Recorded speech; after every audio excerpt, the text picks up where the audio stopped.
juger équitablement de la moralité des foules, on doit prendre en considération le fait que dans un rassemblement d'individus en foule, toutes les inhibitions individuelles tombent et que tous les instincts cruels, brutaux, destructeurs, résidus des âges primitifs, dormant en chacun d'eux, sont réveillés, rendant possible la libre satisfaction des pulsions.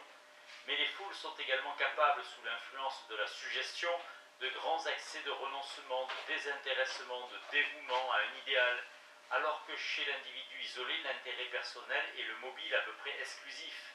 C'est très rarement lui qui prédomine chez les foules.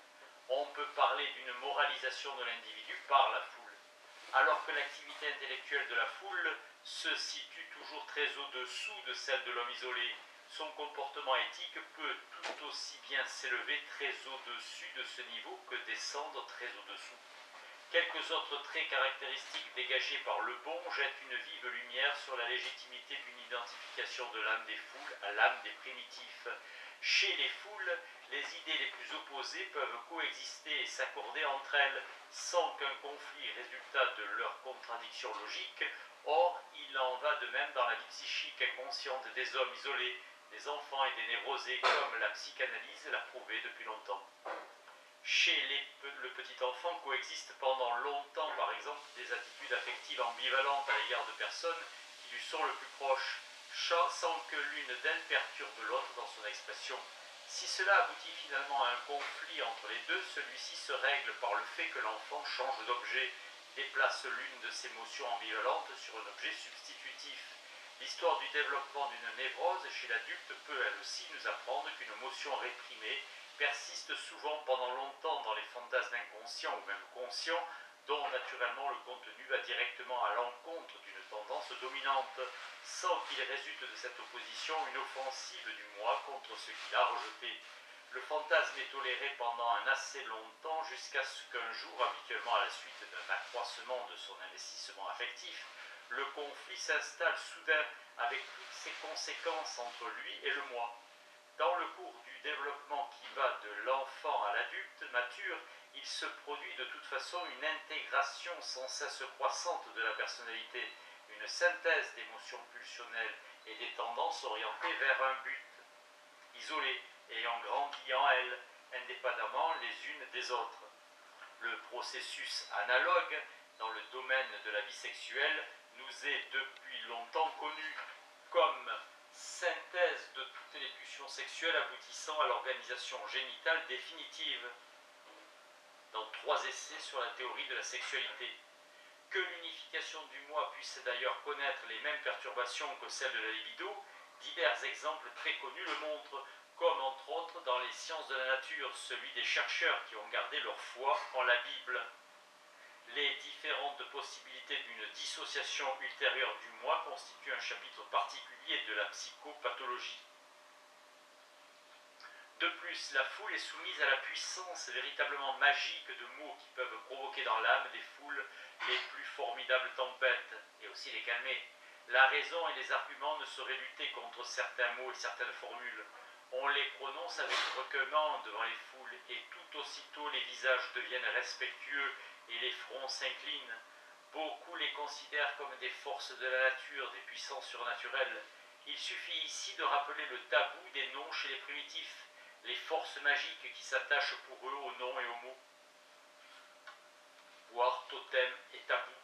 Et pour finir, les foules n'ont jamais connu la soif de la vérité. Elles réclament des illusions auxquelles elles ne peuvent renoncer. Chez elles, l'irréalité a toujours le pas sur la réalité. L'irréel les influence presque aussi fortement que le réel.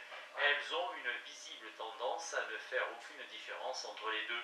Cette prédominance de la vie fantasmatique et de l'illusion soutenue par le désir inaccompli, nous avons montré qu'elle est déterminante dans la psychologie des névroses. Nous avons trouvé que ce qui compte pour les névrosés, ce n'est pas la réalité objective commune, mais la réalité psychique. Un symptôme hystérique se fonde sur un fantasme et non sur la répétition d'une expérience réellement vécue, une conscience obsessionnelle de culpabilité sur l'existence d'un mauvais dessein qui n'est jamais arrivé à exécution. Et même comme dans le rêve et dans l'hypnose, dans l'activité psychique des foules, l'épreuve de réalité disparaît face à l'intensité d'émotions de désir investies affectivement. Ce que Le Bon dit des meneurs des foules est moins exhaustif et ne laisse pas aussi clairement entrevoir les lois en cause. Selon lui, dès qu'un certain nombre d'êtres vivants sont réunis, qu'il s'agisse d'un troupeau d'animaux ou d'une foule d'hommes, ils se placent d'instinct sous l'autorité d'un chef. La foule est un troupeau docile qui ne saurait jamais vivre sans maître. Elle a une telle soif d'obéissance qu'elle se soumet à quiconque se désigne comme son maître. Si les besoins de la foule vont au-devant du meneur, il faut cependant qu'il y réponde par ses qualités personnelles. Il faut qu'il soit lui-même fasciné par une foi puissante en une idée pour éveiller la foi dans la foule. Il faut qu'il possède une volonté puissante et impérieuse qu'accepte de lui la foule sans volonté. Le Bon parle ensuite des différentes sortes de meneurs et des moyens par lesquels ils agissent sur la foule. Au total, il fait dépendre l'importance des meneurs des idées qui les ont eux-mêmes fascinés.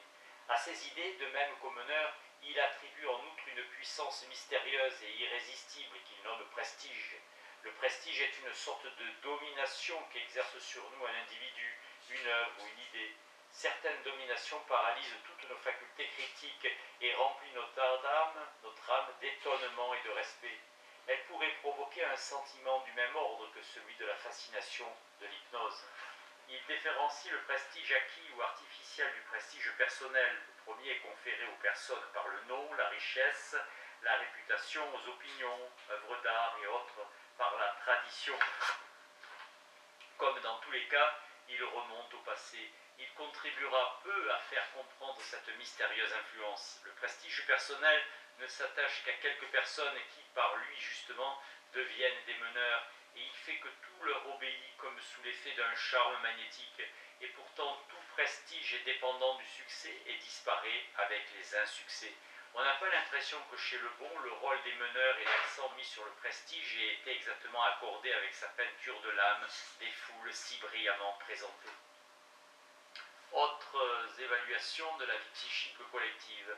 Nous nous sommes servis comme introduction de l'exposé de Le Bon, tant il coïncide avec notre propre psychologie en mettant l'accent sur la vie psychique inconsciente. Il nous faut néanmoins ajouter qu'à vrai dire, aucune des assertions de cet auteur n'apporte quelque chose de nouveau. Tout ce qu'il dit de négatif et de péjoratif sur les manifestations de l'âme des foules a déjà été dit avant lui par d'autres, aussi catégoriquement et aussi agressivement, et se trouve répété dans les mêmes termes depuis les premiers temps de la littérature par les penseurs, les hommes d'État et les poètes. Dans Kraskowitz Junior, la psychologie des collectivités. Les deux propositions renfermant les points de vue les plus importants de Le Bon, celle de l'inhibition collective et de l'activité intellectuelle, et celle de l'exaltation de l'affectivité dans la foule, avaient été peu avant formulées par Siegele. Voir Walter Maude, Psychologie de la foule et psychologie sociale aperçu critique. Au fond, il ne reste de propre à Le Bon que les deux points de vue de l'inconscient et de l'analogie avec la vie psychique des primitifs. Encore ceux-ci ont-ils naturellement été souvent abordés avant lui. Mais il y a plus. La description et l'appréciation de l'âme des foules, telles que Le Bon et les autres les donnent, n'ont pas non plus échappé à toute contestation. Nul doute que tous les phénomènes de l'âme des foules précédemment décrits n'aient été observés avec exactitude, mais il est également possible de déceler d'autres manifestations de la formation en foule, aux effets exactement contraires, dont on est alors forcé de déduire une appréciation bien plus favorable de l'âme des foules. Le Bon lui-même était prêt à admettre que dans certaines circonstances, la moralité de la foule peut être supérieure à celle des individus isolés qui la composent, et que seuls les ensembles sont capables à un haut degré de désintéressement et de dévouement. L'intérêt personnel est rarement un mobile puissant chez les foules, alors qu'il constitue le mobile à peu près exclusif de l'individu isolé. D'autres font valoir que de toute façon c'est d'abord la société qui prescrit à l'individu isolé les normes de la morale, alors qu'en règle générale cet individu isolé reste comme en retrait par rapport à ses hautes exigences, ou que dans des circonstances exceptionnelles apparaît dans une collectivité le phénomène de l'enthousiasme qui a rendu possible les plus grandioses réalisations des foules. En matière de réalisation intellectuelle, il n'en demeure pas moins que les grandes décisions de la pensée au travail, les découvertes et solutions de problèmes lourdes de conséquences ne sont possibles qu'à l'individu isolé qui travaille dans la solitude. Mais l'âme de la foule est également capable de géniales créations de l'esprit, telles qu'en apporte la preuve d'abord la langue elle-même, ensuite le chant populaire, le folklore et autres. En outre, on ne saura jamais ce que le penseur ou le poète isolé doivent aux incitations de la foule dans laquelle ils vivent, ni s'ils font plus qu'achever un travail psychique auquel d'autres ont simultanément collaboré. En présence de ces contradictions absolues, il semble bien que le travail de la psychologie des foules ne puisse mener strictement à rien. Pourtant, il est facile de trouver une issue plus prometteuse. On a vraisemblablement réuni sous le terme de foule des formations très différentes qui ont besoin d'être distinguées. Les données de Sigelé, Le Bon et autres se rapportent aux foules du genre éphémère qui naissent brusquement de l'agglomération d'individus disparates sous l'effet d'un intérêt passager. Il est indéniable que les caractères des foules révolutionnaires, en particulier de la Grande Révolution française, ont influencé leur peinture.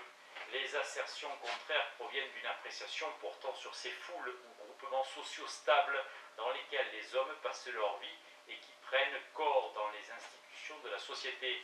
Les foules du premier genre sont en quelque sorte superposées à ces dernières, comme les vagues courtes mais hautes le sont aux longues houles de la mer. MacDougall, qui dans son livre The Group Mind de Cambridge 1920 part de la contradiction que nous venons précisément de mentionner, trouve la solution de celle-ci dans le facteur organisation. Dans le cas le plus simple, dit-il, la foule, groupe, ne possède aucune organisation ou bien en possède une méritant à peine ce nom. Il appelle une telle foule agrégat, crowd. Il concède cependant qu'un agrégat humain ne se rassemble pas facilement sans que se forment en lui les prémices d'une organisation et que c'est justement dans ces foules simples que bien des phénomènes fondamentaux de la psychologie collective sont particulièrement faciles à reconnaître.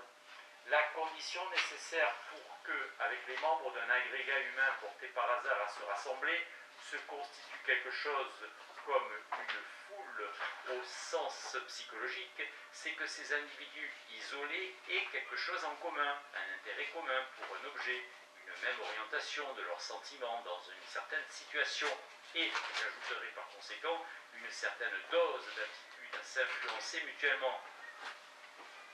Some degree of reciprocal influence between the members of the group.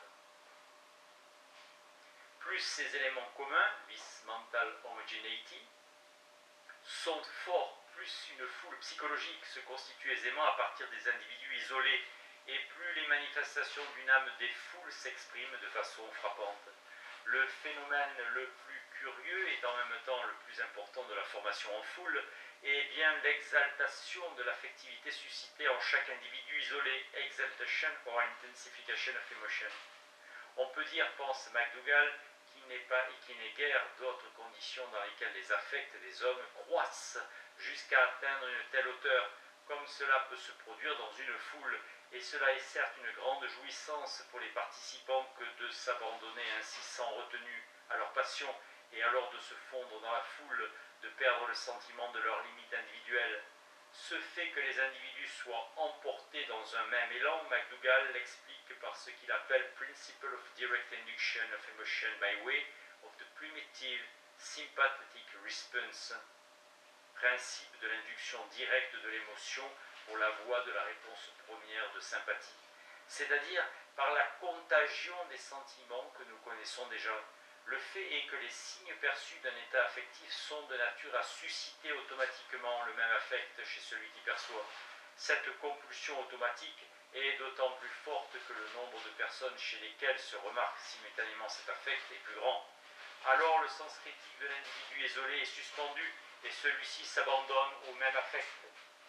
Mais ce faisant, il accroît l'excitation de ceux-là, même qui ont agi sur lui, et ainsi la charge affective des individus isolés s'intensifie par induction réciproque.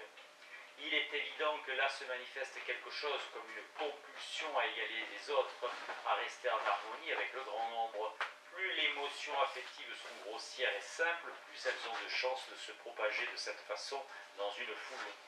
Ce mécanisme de l'intensification des affects se trouve encore favorisé par quelques autres influences émanant de la foule. La foule produit sur l'individu isolé une impression de puissance illimitée et de danger invincible. Elle a pris pour un instant la place de l'ensemble de la société humaine qui est porteuse de l'autorité, dont on a redouté les punitions et pour l'amour de qui on s'est soumis à tant d'inhibitions. Il est manifestement dangereux de se mettre en contradiction avec elle, et l'on est en sécurité lorsque l'on suit l'exemple qui s'offre partout à la ronde, donc éventuellement même lorsqu'on hurle avec les loups. Dans l'obéissance à la nouvelle autorité, on a le droit d'interrompre l'activité de sa conscience antérieure en cédant aux appâts du gain de plaisir auquel on parvient à coup sûr en supprimant ses inhibitions. Il n'est donc au total pas si étrange de voir l'individu isolé faire ou approuver dans la foule des choses dont il se détournerait dans ses conditions de vie habituelles, et nous pouvons même nourrir l'espoir de lever de cette manière une partie de l'obscurité que l'on a coutume de couvrir du terme énigmatique de suggestion. La proposition selon laquelle il y aurait dans la foule inhibition intellectuelle collective n'est pas non plus contredite par MacDougall. Ce sont, dit-il, les intelligences moindres qui rabaissent à leur niveau les plus grandes. Ces dernières sont inhibées dans leur activité parce que l'intensification de l'affectivité crée des conditions totalement défavorables à un travail correct de l'esprit. De plus, parce que les individus isolés sont intimidés par la foule et que leur réflexion n'est pas libre, et enfin parce que chez chaque individu isolé, la conscience de la responsabilité de ce qu'il fait se trouve diminuée.